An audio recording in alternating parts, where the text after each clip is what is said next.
Stop what you are doing and listen. Truly listen. For if you miss what I am about to reveal, you may walk through the remainder of your life as a beggar when you were born to command. The difference between the man who bends the world to his will and the man who is bent by it is not luck, is not talent. It is the way he thinks. And more precisely, it is how he believes. I am not here to inspire you. I am not here to entertain you. I am here to awaken you. You have within you the power to call forth riches, position, greatness, and command over your conditions. But only if you first seize control over the thing that controls everything else, your mind. This speech will not merely speak to your ears, it will instruct your spirit. If you will allow me to guide you, you shall come to know that the invisible laws that govern success are not hiding from you. They are awaiting your belief, your obedience, your decision. I urge you, do not skip, do not drift, do not wander away. Hear every word, for I have built this speech as I built my life's work, with purpose, with law, with spiritual power. This is not something you listen to once and discard. This is something you return to daily, as you would return to the well of life itself. Listen to this speech not once, but many times, for repetition is the medium by which faith is built. Let these words seep into your subconscious until they no longer feel like mine, but like your own. That is when the world will begin to bend, not to me, but to you. Now steel your mind, for I am about to show you that when you think as if nothing is impossible, when you believe as if the result is already yours, and when you act as if the world must obey, it will. The moment you accept this truth, the laws of success will no longer be hidden. They will be yours to command. Let us begin. Part 1, the hidden power behind your thoughts. If you do not yet possess what you desire, it is because you do not yet believe that you deserve it. The world is not your enemy. It is your mirror. It reflects not your potential, but your dominant belief. If you carry in your mind doubt, hesitation, or fear, the world will return to you conditions shaped by those very states of mind. But if you fill your mind with belief, decision, and purpose, then you will command the world to obey. You are not the victim of circumstance. You are the builder of it. But your tools are invisible, your thoughts, your beliefs, your inner dialogue. A man becomes what he believes, for belief is thought fused with emotion and decision. Dominating thoughts, once mixed with feeling and repeated with conviction, descend into the subconscious mind, and from there they are transformed into reality. That is not philosophy, that is law. There is no magic in this. There is no mystery. The great secret of all successful men is that they chose their thoughts with intention. They backed them with faith, and they held to them with persistence. They did not leave belief to chance. They made belief a discipline. When I tell you that the world bends to the man who acts as if nothing is impossible, I do not mean fantasy. I mean accurate thinking applied to definite purpose through the law of belief. You may work 12 hours a day. You may toil and struggle and sacrifice. But if your thoughts are vague, if your belief is weak, then your results will betray you. For the subconscious does not respond to effort. It responds to conviction. It responds to what you believe is already yours. That is why belief, when backed by definiteness, is more powerful than work alone. Work without belief is wasted energy. Belief without action is mere daydream, but belief fused with decision is power. There is a vast difference between a man who wishes and a man who believes. The one hopes vaguely, the other knows with certainty. The one waits for permission, the other acts without it. The one looks to the world for proof before he commits. The other commits and makes the world yield proof. The world does not reward the man who waits. It rewards the man who declares. Wishing is weakness, but belief supported by decision is irresistible force. And so I give you this truth. I am the master of my belief. What I believe with emotion and act upon with decision becomes real. Say it aloud. Not once, but every morning, every night, until your mind no longer questions, until your speech and your posture and your action all declare it without hesitation. Speak it until the doubt is gone. Speak it until you become what you speak. The tongue is the steering wheel of the subconscious, and belief is the engine. If you hesitate, the world hesitates. If you believe, it obeys. That is the strange and perfect symmetry of life. You do not need to chase success. You need only to chase certainty. When your inner belief becomes definite, your outer world becomes obedient. Men do not win by chance. They win by internal cause. And that cause is always, without exception, a belief they refuse to question. You must now dismantle the resistance within you. Every excuse, every hesitation, every fear that says it may not work for me is a lie you accepted from the world. You were not born with that doubt. It was given to you by voices who gave up on their own power. Now is the hour to reject it. Tear it from your mind as you would tear weeds from your garden. Replace every mental hesitation with this phrase, "It is mine because I have decided." Some will tell you that acting as if is self-deception. They are mistaken. To act as if nothing is impossible is not fantasy. It is spiritual law. The Creator did not give you imagination so you could pretend. He gave you imagination so you could preview the future before it arrives. And belief makes the future arrive. Act as if the wealth is yours, and it will begin to assemble itself. Act as if the position is yours, and your mind will gather the means to achieve it. There is a spiritual principle at work here, one not taught in schools or whispered in the corridors of average thinking. It is this: what you consistently believe and act upon with feeling and definiteness must externalize in the world of form. The world does not resist your belief. It responds to it. It molds itself to your inner commands. You are not waiting for conditions to change. Conditions are waiting for you to believe. And so I say again with solemn intensity, if you change your mind and act as if it were already so, life has no choice but to conform. The laws of success are not delayed by your environment, your education, or your upbringing. They are delayed only by your indecision. If you wish to see change, you must first become it. Speak differently. Walk with conviction. Carry yourself as if you are already what you seek to become. Begin today, not tomorrow, not when you feel ready. Begin now. Write your definite chief aim, state it aloud, say it with power, read it morning and night, back it with feeling. Command your inner world, and your outer world will follow. You are not small. You are not weak. You are a master builder, and your belief is your hammer. Use it. Shape your destiny with it. Declare, I am the man who makes the impossible submit, and act like it. Part 2, the faith that commands circumstances. Faith is not a passive thing. It is not a whisper in the dark or a timid hope. It is the mind's iron declaration that what I see within me shall become what surrounds me. Faith is power. It is fire. It is the force that drives men to move mountains not because they have proof it can be done, but because they have decided it must be done. Faith is the spiritual substance by which every great achievement has ever been built. In Think and Grow Rich, I taught that faith is a state of mind which may be induced by autosuggestion. This is the vital key. Faith is not given to you. You manufacture it by what you speak, what you feel, and what you repeat. Faith is the master chemistry of the mind. It is the elixir that gives life to thought. Without it, your aim is lifeless. With it, your thought becomes a spiritual command. It penetrates all resistance.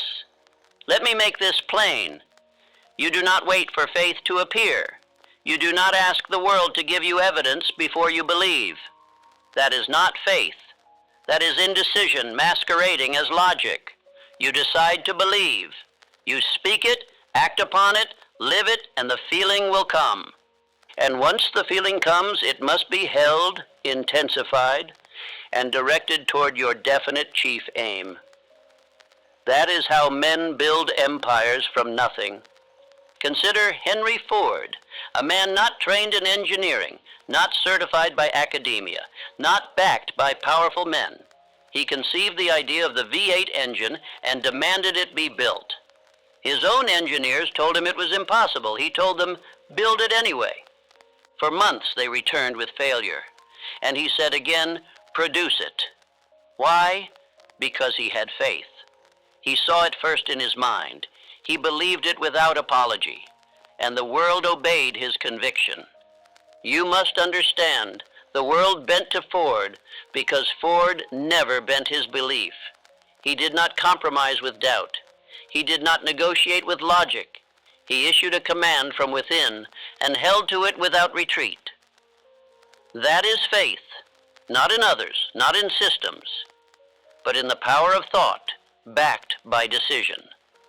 Ford did not wonder if the engine could be built. He acted as if it had already been done, and so it was. The power of acting as if is not play acting. It is preparation. It is spiritual law. When you move as the man who already possesses the goal, you train your subconscious to reject all that contradicts it. You are not pretending. You are programming. You are forming within your inner world a belief so strong, so consistent, so emotional, that your entire being begins to align with it. This is how you command circumstances. Let no one tell you faith is idle. Faith works harder than fear ever could, but it does not toil in the dark. It moves with vision. Faith sees the invisible. It speaks of the unseen. It walks into tomorrow fully clothed in today's confidence. The man who walks in faith does not require applause, proof, or reassurance. He acts from inner law, and the universe obeys him because he obeys his aim. I walk in faith, speak in faith, act in faith. The invisible shall become visible because I have decided it must. The tragedy of most men is not that they aim too high and miss, but that they never aim at all. They wait for signs, for guarantees, for applause from others before they commit. But the man who possesses faith has already committed internally, and therefore has no need for external consent. He acts with conviction, because he knows the world does not shape belief. Belief shapes the world. I repeat, faith is belief fused with emotion and fixed upon a definite chief aim. It is built by repetition, it is strengthened by decision, and it is proven by the fruits it produces. Show me a man of great faith, and I will show you a man of results. For faith is not invisible to the world. It leaves evidence. It leaves monuments. It leaves wealth. It leaves influence. These are not the source of faith. They are its result. You must now examine yourself. Do you speak your aim with belief, or do you whisper it with hesitation? Do you carry yourself as the man who knows his success is certain, or as one who only wishes it might come true? Remember, your outer world will not exceed your inner confidence. If you doubt, you delay. If you believe, you accelerate. Speak what you intend to receive. Speak it until your voice echoes in the walls of your own subconscious. Faith must also be guarded. It is fragile in the beginning. It must be protected from the criticisms of the faithless, the sarcasm of the mediocre, the doubts of the drifting. You must not share your vision with those who are blind to it. Walk alone if you must, but walk in belief. Speak your affirmations in private if the world mocks them, but speak them. Feel them. Build your castle in thought and hold it there until stone begins to appear in the material world. Let me tell you something sacred. You will never possess what you are afraid to claim. If you fear to speak it, you will never build it. If you hesitate to believe it, you will never achieve it. The rich man once said, "To him that hath, more shall be given. But I say to you, the man who believes he has, even before the proof appears, shall receive that which others said was impossible." Now take up your definite chief aim once more. Read it aloud. Close your eyes and see it. Feel it in your hands. Walk through the corridors of your mind and sit at the table of your vision. Greet your future self. Shake his hand, hear his voice. Act as if it is already done, and it shall be done. Part 3. Nothing is impossible to the mind that believes. There is no such thing as impossible to the mind that believes. Impossibility is not a condition of the world. It is a confession of the man who has given up dominion over his own thoughts. When a man says, "It cannot be done," what he truly means is, "I do not believe I can do it." And because belief is the gatekeeper to action, that man never begins, never builds, never breaks through. He is defeated in the silence of his own thought. The world is not shaped by real limits. It is shaped by the limits that men accept. And these are not laws. They are lies, inherited from the failures of other men who pass their doubts forward as if they were truth. But I say to you, the mind of man, when fixed upon a definite object and backed by faith, must bring forth that which it conceives. For there is no idea that cannot be done. There are only men who doubt it. Understand the power of your own subconscious mind. It has no sense of humor. It does not mock you when you speak of greatness. It does not question whether your goals are too large. It does not evaluate logic. It simply accepts what you give it. If you feed it repetition, backed by emotion, it obeys. Whether that repetition is belief or fear, courage or doubt, wealth or poverty, it accepts and it begins to create accordingly. Let me give you the story of a man whose belief banished impossibility. Thomas Edison. The man who lit the world did not discover the electric lamp because he was the most educated. He was not the wealthiest. He did not possess a blueprint handed to him by fate. Number. He possessed one thing, and it was enough: a burning desire and an absolute belief that the light existed and must be brought forth. For 10,000 attempts, he met failure, yet he never accepted defeat. Do you understand the gravity of that? 10,000 trials, 10,000 obstacles, and never once did Edison accept the word impossible. He said, "I have not failed. I have found 10,000 ways that will not work." And with each so-called failure, his belief only deepened. He acted as if the light was already his, and so his mind found a way to make it real. This is not luck. This is not fate. This is spiritual law in motion. You may not be an inventor, but the principle is the same. If you hold your aim with the same intensity that Edison held his, and you believe in its arrival before the world sees it, the world will have no choice but to shape itself around your vision. You do not need 10 talents. You need one belief. And that belief, when fused with persistence, will bend the world to your plan. Let this affirmation now become your command. I command the impossible to submit. I speak what is to be, and I act until it is so. Say it with fire. Say it with vision. Say it until your actions become bold, your speech becomes certain, and your eyes begin to look only forward. There is no mountain that can resist the man who refuses to retreat. You must make up your mind that you are done negotiating with impossibility. Now I must warn you, there are thieves of this power. They do not wear masks. They do not break into your home. They break into your thoughts. They come in the form of the 6 ghosts of fear. If you are to walk in power, you must know their names and you must reject them daily. They are the fear of poverty, the fear of criticism, the fear of ill health, the fear of loss of love, the fear of old age, and the fear of death. Of these, the 2 most dangerous to the man pursuing belief are the fear of criticism and the fear of poverty. The first paralyzes your expression. It causes you to hesitate before speaking your truth. The second imprisons your imagination. It causes you to believe you must stay small to survive. But let me make this plain. If you entertain these fears, even for a moment, you interrupt the current of faith. You cast doubt into the garden of your mind. If you wish to walk in belief, you must guard your inner world. No seed of doubt must be allowed to grow. You must watch your thoughts as a soldier watches the gate. You must speak only that which reinforces your power. For the subconscious listens. It listens always. It hears your casual words. It hears your jokes. It hears your complaints. And whatever you repeat, it accepts. So you must speak with intention. You must declare the impossible as inevitable. Do not say, I hope. Do not say, I wish. Say, I am. Say, it is done. Say, this is mine. And act in accordance. Dress as if. Move as if. Spend your time as if. Believe as if. Not because the evidence is there, but because you are planting the evidence.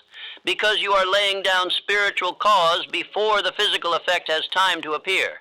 This is how a man who believes lives. He does not wait. He creates. You may have been told you need more experience. You may have been told you are too late, too early, too poor, too unqualified. But the man who believes does not consult those opinions. He does not measure his power by the standards of the world. He measures it by the laws of thought, which obey belief and persistency, not pedigree. You are not what others say you are. You are what you decide to believe and what you consistently prove through action. Remember, failure is not final unless you believe it is real. The difference between the successful man and the defeated one is often not resources, not skill, not luck, but whether he accepted failure or simply reclassified it as another step. Every delay is a test of belief. Every obstacle is an invitation to double your faith. If you do not turn back, you will reach the result. For the world has no defense against a man who never quits. So go now. Face your doubts. Banish them. Replace them with declarations of belief. Look at your vision with new eyes and refuse to blink. Refuse to shrink. Refuse to second guess. Say aloud, nothing is impossible to me, for I believe without retreat, and I act without fear, and act now. Part 4, the mental ritual that changes reality. You do not attract what you want. You attract what you are prepared to receive. And preparation does not begin in your environment. It begins in your thoughts. The man who waits for circumstances to change before he changes his behavior will always be waiting. But the man who changes himself first, who acts as if the future has already arrived, commands conditions to obey his example. This is the principle. Act as if it were already done, and it shall be. You must conduct yourself in thought, speech, and movement, like the man who already possesses the result. This is not deception. This is creation. Every man who ever achieved greatness walked before the world noticed him, thinking, believing, speaking, as if his name was already carved into history. It was not the world that crowned him. It was his conviction that demanded the crown. The mind is a creature of habit, and the subconscious mind, being without will of its own, follows the habits you assign to it. If you act as the poor man, it will deliver you poverty. If you act as the victim, it will create more injustice to support that identity. But if you act as the leader, the producer, the master of your fate, then your subconscious will begin to attract the ideas, the people, and the circumstances that match that image. And so I say to you, write your definite chief aim. Write it as if it is already complete. Do not say, I hope to become, say, I am. Do not write, I wish to have. Write, I now possess. Make your words bold, definite, unshakable. Then take that statement and read it aloud twice each day, once in the morning, once in the evening. Read it with emotion, read it with vision, read it until you believe it, and then read it more. You must see yourself already in possession of the result. That vision must live in your imagination. Not once, not when you feel inspired, but as a daily mental ritual. This is the act of training your subconscious to accept a new identity. Your old self, the one filled with doubt and delay, must be evicted. And your new self, the one who commands the impossible, must be invited in with every repetition of belief. Now understand, this ritual is not merely about reading words. It is about becoming the man described in those words. You must walk into your day as that man. You must speak to others with his posture. You must carry his tone, his rhythm, his spirit. When you speak of your aim, do so as if you are unveiling it, not requesting permission for it to exist. Act as if the ink on your destiny has already dried. Let me give you a living example. Andrew Carnegie. He did not build steel by force. He built it by belief. He did not wait for others to prove themselves before treating them as leaders. He treated every associate as if they were already great men. And by doing so, they rose to match the image he held of them. This is the silent law. When you act as if something is true long enough, it must become true. The ritual of morning and evening suggestion is no idle superstition. It is the furnace in which identity is reforged.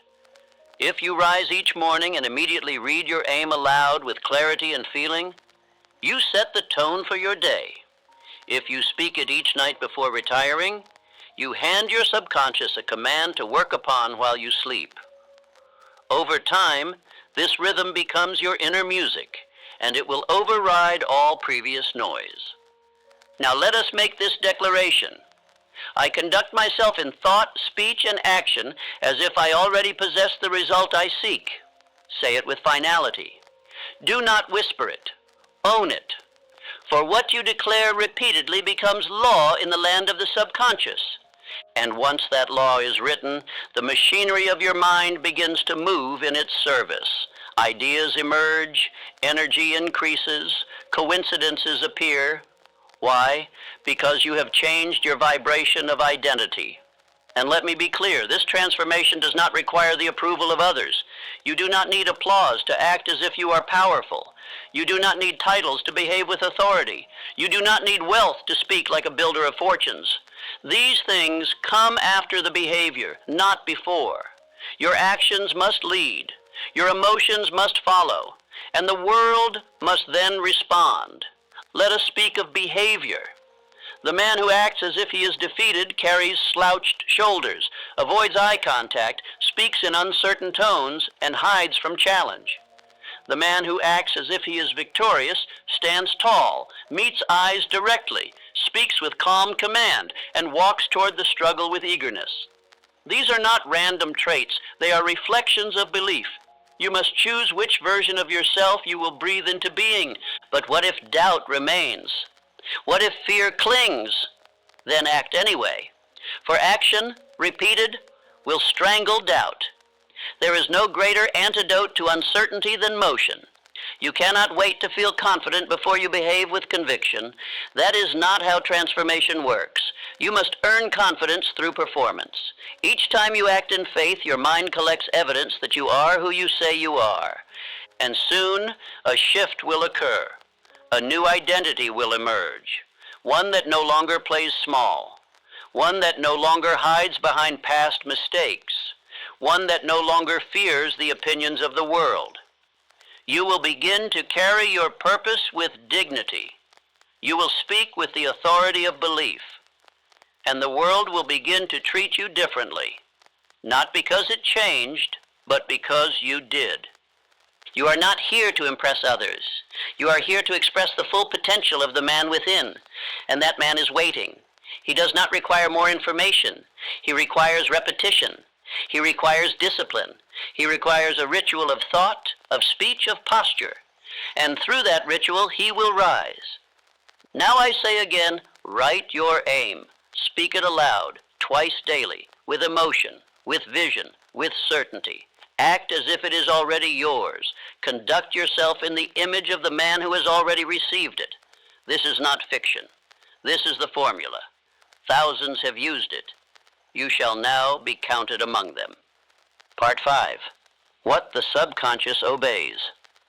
There is but one thing over which you have absolute control, and that is your own mind.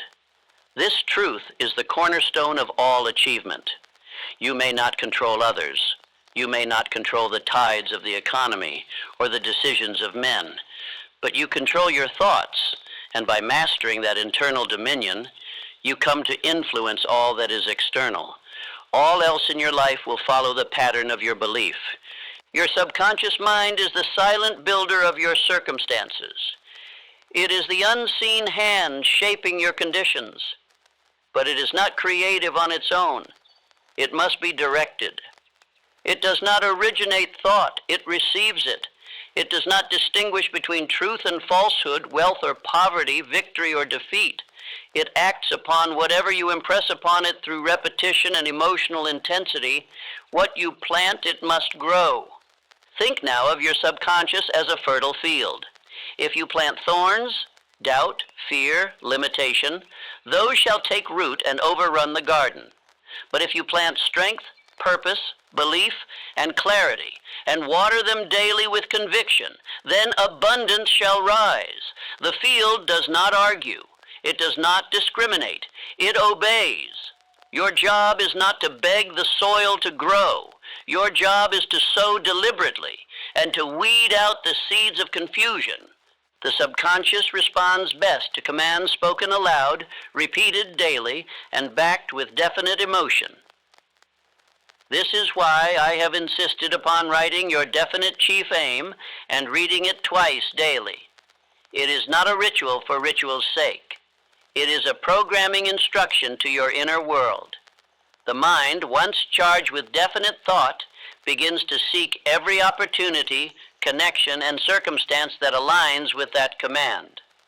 But there is another force, one more powerful than the isolated mind alone. It is the mastermind. When two or more minds are brought together in harmony, fixed upon a common objective, a third mind, a greater mind, is formed. This is not philosophy. This is principle. The minds of great men are made greater through association with other minds that share their belief, their clarity, their burning desire. Let me tell you the story of Charles M. Schwab, one of the brightest examples of applied belief through the mastermind principle. He was not born wealthy. He did not inherit power, but he carried within him a belief that he could rise. He aligned himself with Andrew Carnegie, who recognized not merely Schwab's talent, but his spirit, his definiteness. Schwab acted and believed as if he already could lead men, and soon he did. Carnegie placed him in charge of the greatest steel operation in the nation, not because of his years, not because of credentials, but because he had the spirit of command, forged in belief. Schwab's mind, joined with Carnegie's, produced plans, strategies, and ideas neither could have conceived alone.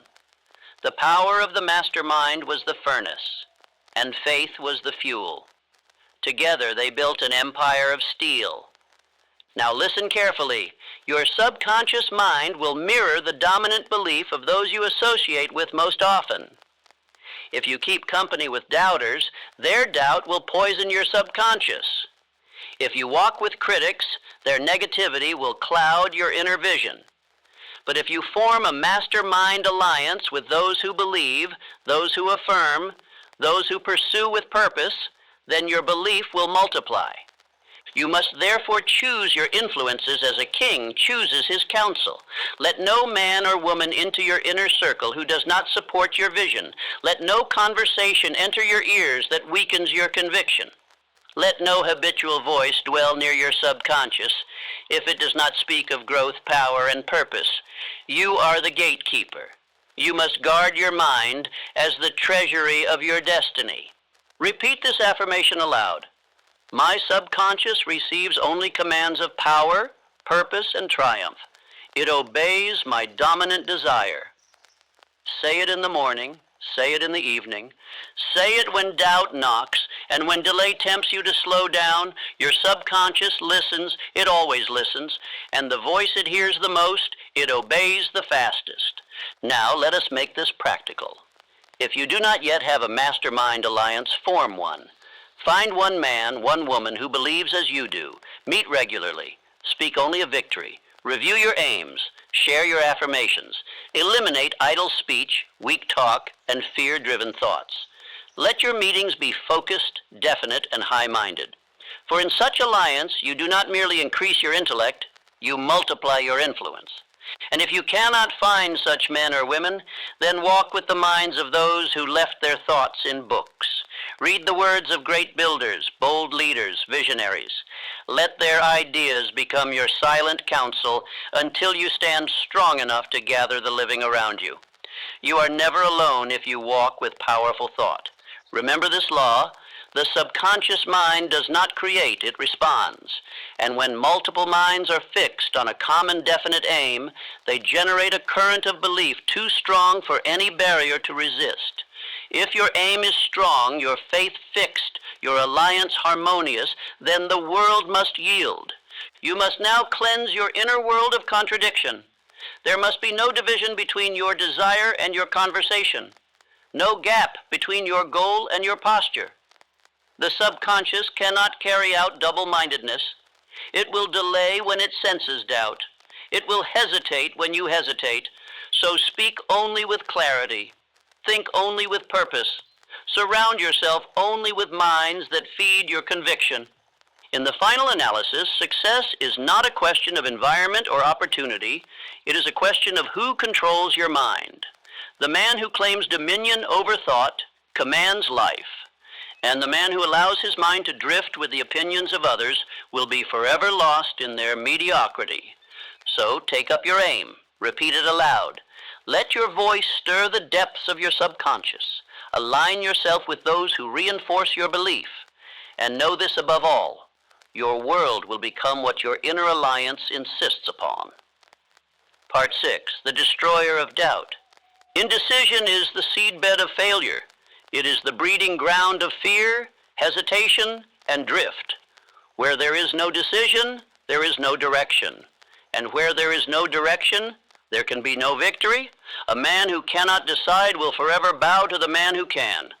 For life favors the bold, not the reckless, but the definite. And decision is the first act of the definite man. Doubt has no power until you feed it, and the food it thrives upon is indecision. The moment you delay, you have already begun to retreat. You may dress your delay in careful language, call it prudence, wisdom, caution, but the subconscious knows. It feels your hesitation and mirrors it. The longer you stall, the deeper the roots of fear grow. The world waits for no man. It responds to decision and recoils from confusion. Faith cannot operate in a house divided. You cannot claim to believe in your purpose while postponing your commitment to it. The man who says, "I am waiting for a sign," will never act. The man who says, "I must think about it," is already being ruled by fear. Decision is not born of perfect clarity. It is born of inner authority. You must say, "This is my path," and walk it, even while the road ahead is not yet visible. Now let us examine the cost of indecision. Every time you hesitate, you train your mind to distrust itself. The subconscious, being always obedient, watches your delay and begins to believe you are not serious. It withdraws its energy. It ceases to build. The ideas stop flowing. The will begins to weaken. And soon the window of opportunity that once stood open has closed. Not by fate, but by your own indecision. Contrast this with the power of decision. When you decide, your energy returns. Your mind sharpens. The world shifts. You begin to notice the tools, the allies, the chances you missed while doubting. Life rewards the man who has made up his mind. For nature herself does not permit waste, and no greater waste exists than a mind divided against itself. Let us look to the example of Abraham Lincoln, a man of deep inner struggle, uncertainty, and criticism. In his youth, he knew the pain of ridicule, the sting of failure, the burden of loneliness.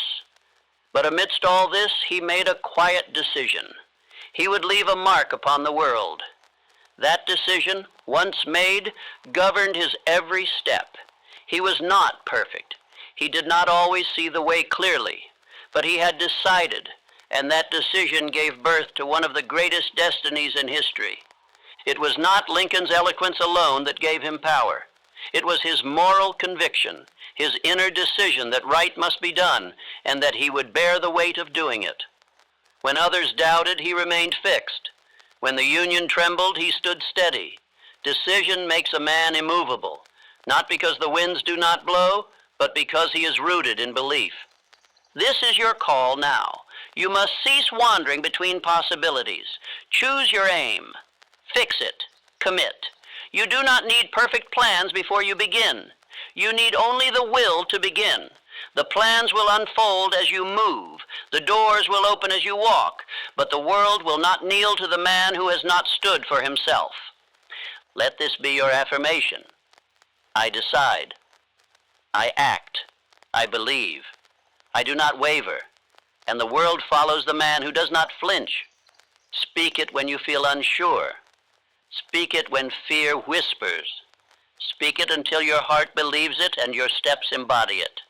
There is a power in the man who has made up his mind, and that power calls forth everything required to fulfill the decision. I remind you, the greatest enemy of progress is not failure, it is doubt. Failure teaches, failure refines, but doubt paralyzes. It leaves you cold and motionless, staring at the door, but never turning the handle. You must choose now.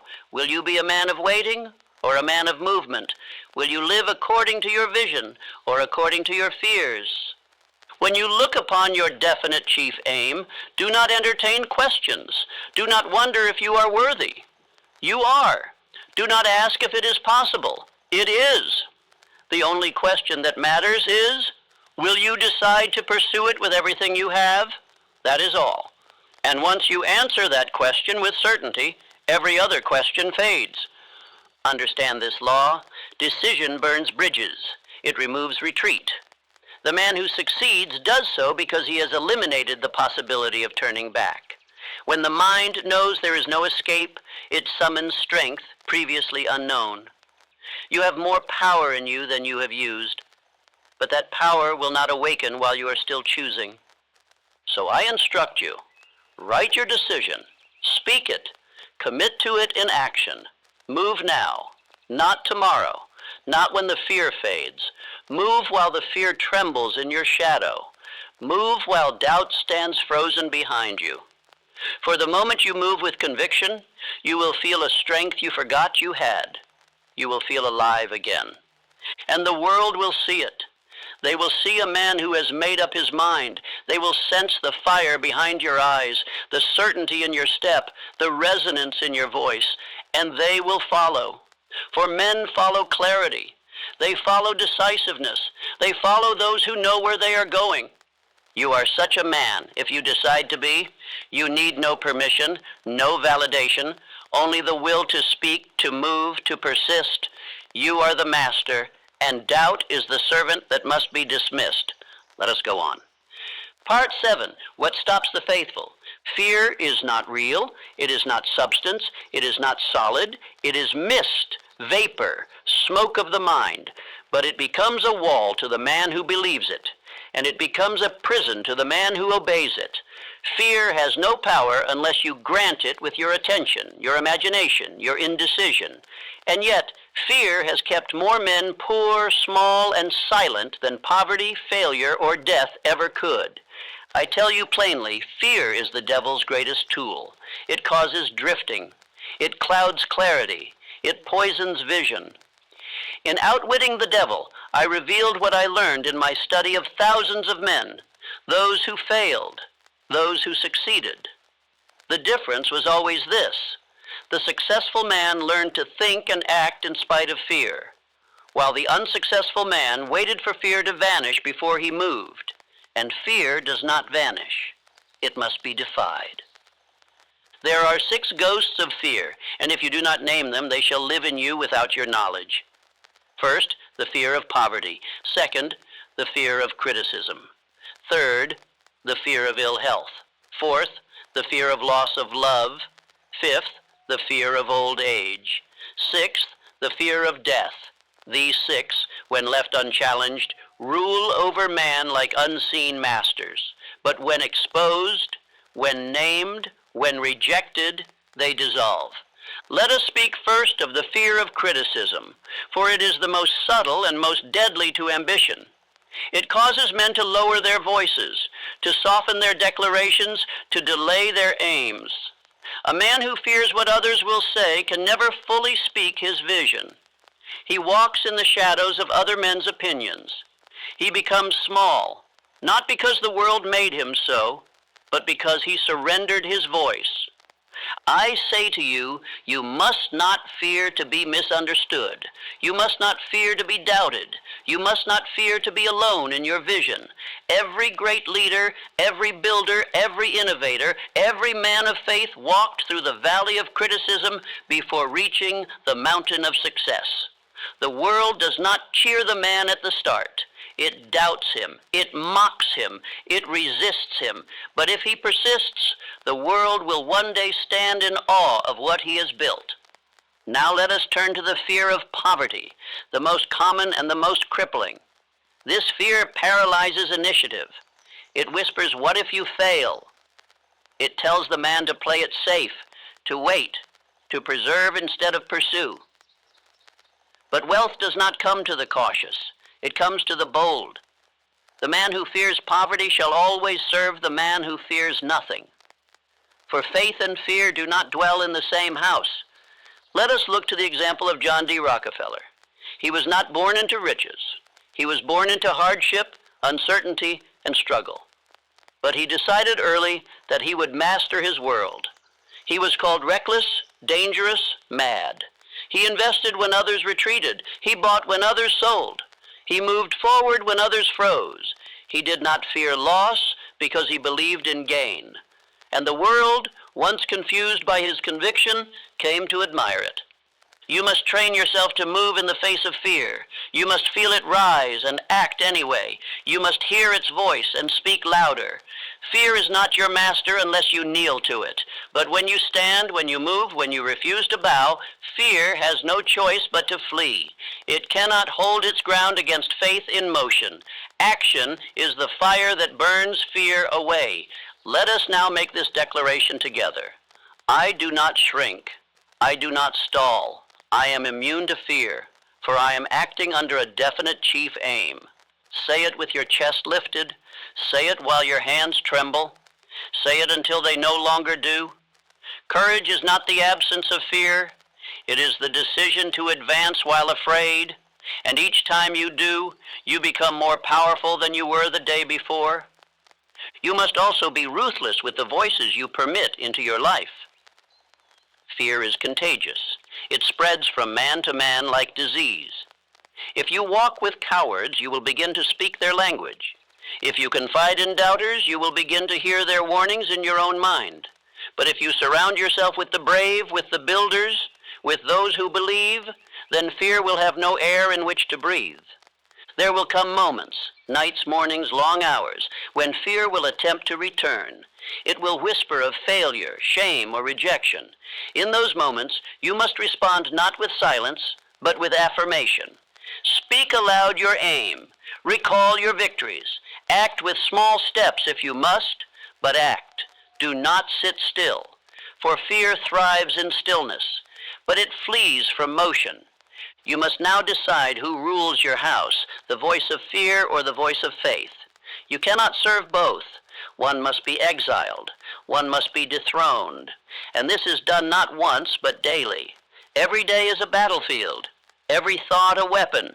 And if you do not command your mind, something else will. Do not let fear rob you of your inheritance.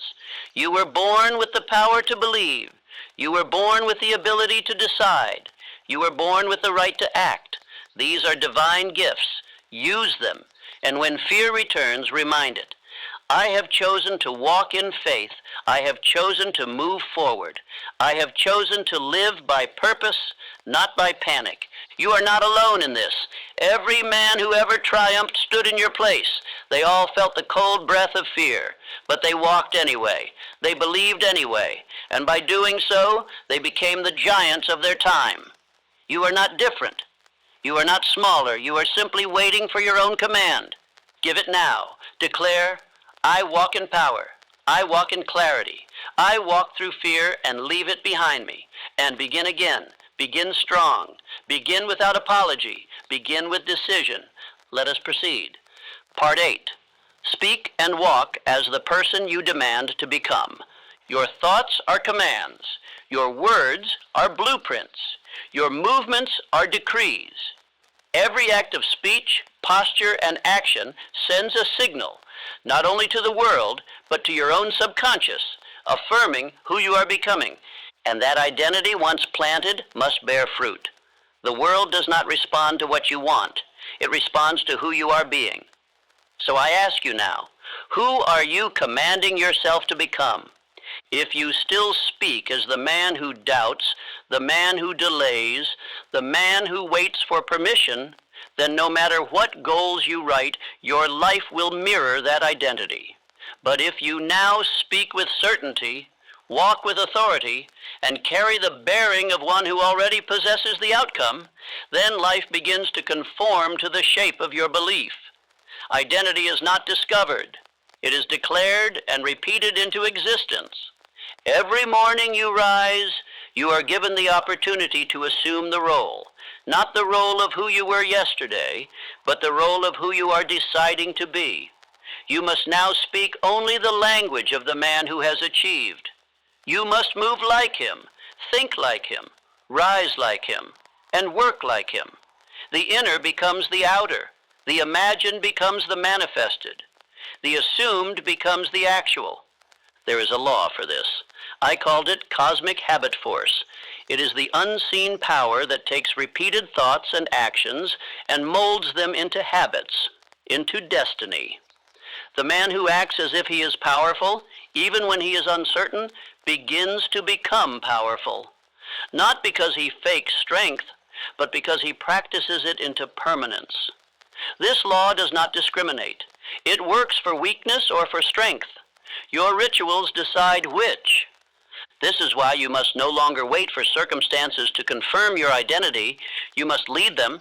Speak not as a man who is trying. Speak as a man who has arrived. Do not say, I will become. Say, I am. Do not ask for permission. Give yourself the order. For your subconscious does not question. It obeys. And when you begin to speak, walk, and move as your future self, your mind cannot distinguish the difference, so it builds accordingly. Let me show you an example of this principle in action. Woodrow Wilson, a man once hidden in the shadows of academia, unknown to the world stage. But within him burned a vision, not of who he was, but of who he must become. He began to act, to speak, and to lead as though he were destined for the highest post in the land. And though he began in obscurity, his identity governed his journey. He became president not because he was chosen, but because he chose himself first. This is your great lesson. The world believes in the man who first believes in himself. When you carry yourself with the gravity of purpose, the steadiness of decision, and the bearing of certainty, others will begin to adjust to your presence. Doors will open. Eyes will turn.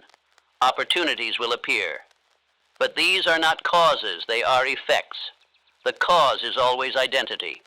The cause is always belief acted upon. So I say to you now, write your identity. As you would write your chief aim, write the traits, the conduct, the spirit of the man you are becoming. Describe his speech, his courage, his self-control, his decisiveness, and begin without delay to embody him today, in small steps, in large declarations, in silent practices. And let that new version of you become so familiar that the old self fades into history. Repeat this final affirmation. I am what I have decided to become.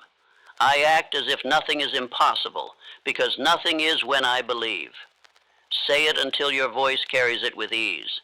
Say it until your shoulders rise with strength.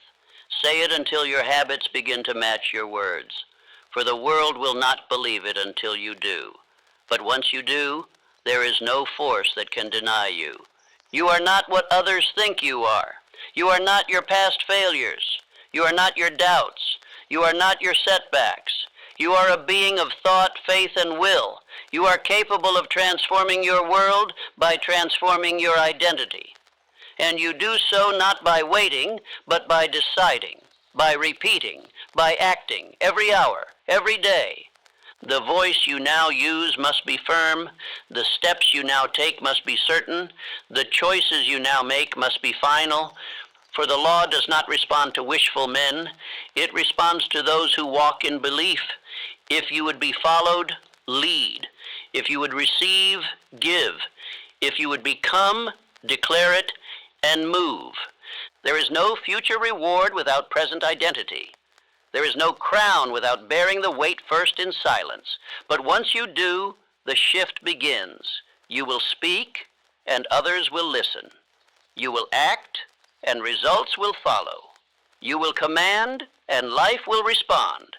Not because it is owed to you, but because you earned it in thought, word, and action. And so we close with power. Begin this very day. Assume the identity. Read your aim. Speak your affirmations. Act without doubt. Reject fear. Step into the role, and never again remove the crown from your head. This world will bend, not to the loudest, not to the richest, not to the fastest, but to the most believing. Let that be you. Let that be the man you are, now and forever.